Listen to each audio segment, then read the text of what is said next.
Frederick Vasseur thought he was offering reassurance. Instead, he may have just lit the fuse on a crisis Ferrari can't afford. After Lewis Hamilton's explosive radio outburst during the 2025 Spanish Grand Prix, Vasseur downplayed the drama, citing lap time data and suggesting the car wasn't all that bad. But Hamilton's tone told a different story, a story of frustration, disconnect, and emotional collapse. This wasn't just a bad race. It was a breakdown in communication between one of the greatest drivers in Formula One history and the most iconic team in motorsport.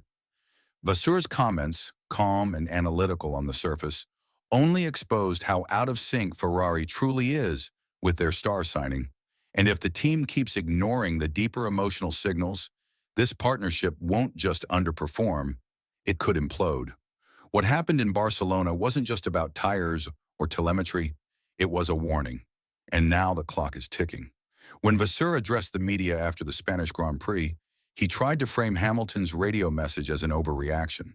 According to him, the final stint on soft tires showed solid pace. The lap times weren't that bad. On paper, it didn't look like a disaster. But Formula One isn't just about paper. It's about pressure. And in that pressure, Hamilton cracked. He didn't yell. He didn't argue. He sounded hollow, disconnected, defeated. And that's what Vasseur seemed to miss. The numbers might have shown potential, but Hamilton didn't feel any of it. He said it was the worst car balance he'd ever driven. He gave the team 0 when asked for positives. For a 7-time world champion to use that word, 0, means something is deeply wrong. Vasseur's clinical defense may have reassured some engineers, but it alienated the one man who matters most in this equation. When your star driver says the car is undrivable, you don't counter with split times. You ask what went wrong. You listen. You respond. But instead, Ferrari gave silence. And worse, contradiction. The cracks didn't form in Spain. They simply became too big to ignore. In Miami, Hamilton's radio was sharp, sarcastic. In Monaco, he sounded distant. The body language told its own story.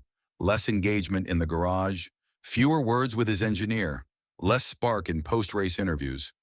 And then came Barcelona, a track Hamilton knows well, a circuit where feel, balance, and setup are everything. From the opening lap, he struggled, and when the team asked him to swap positions with Charles, he didn't protest. He simply moved aside. That silence, it wasn't professionalism, it was resignation. He finished 6th, only after a penalty reshuffle. But the rawest moment came after the race. 0. That one word said without emotion spoke volumes. It wasn't about tires or weather or upgrades. It was about feeling abandoned. The trust was fading, and Vasseur's response, suggesting Hamilton was being dramatic, only made it worse. The unraveling wasn't sudden. It's been building. Barcelona was just the loudest alarm yet. What's unfolding at Ferrari is more than a performance issue. It's a collision of two realities. On one hand, the engineers and leadership like Vasseur see data. They see pace in the soft tire stint. They see lap times improving. On the other hand, Hamilton sees chaos.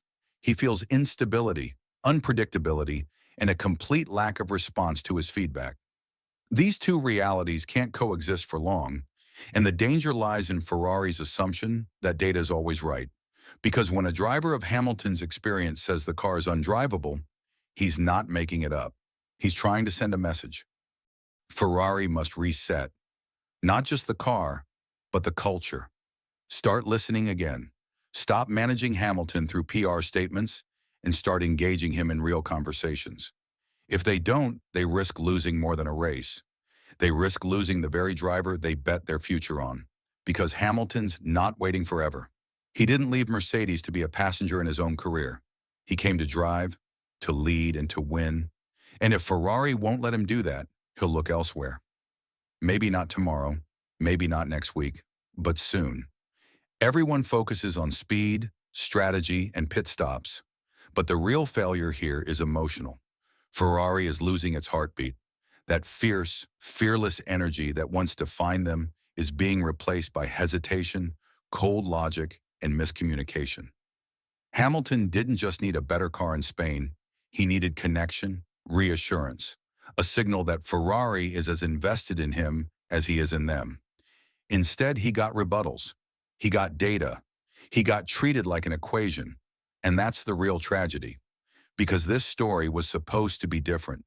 It was supposed to be about resurgence, glory, a living legend in red rewriting the history books.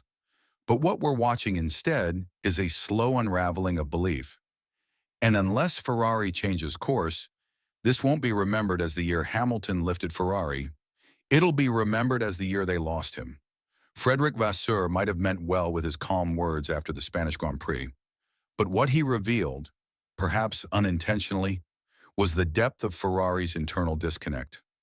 The numbers may look fine, the laps might show promise, but Lewis Hamilton doesn't feel heard, and when a driver like him stops believing, no upgrade can fix that. Ferrari's crisis isn't mechanical, it's cultural, it's emotional, it's human, and it's unfolding in front of millions.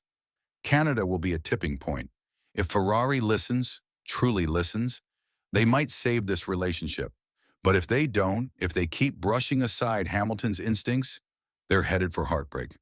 This is more than just racing. It's a battle for belief, for unity, for trust. And right now, that trust is running out. Fast. So as we head into the next Grand Prix, all eyes are not just on the track, but on the garage, on the silence, on the words that aren't said.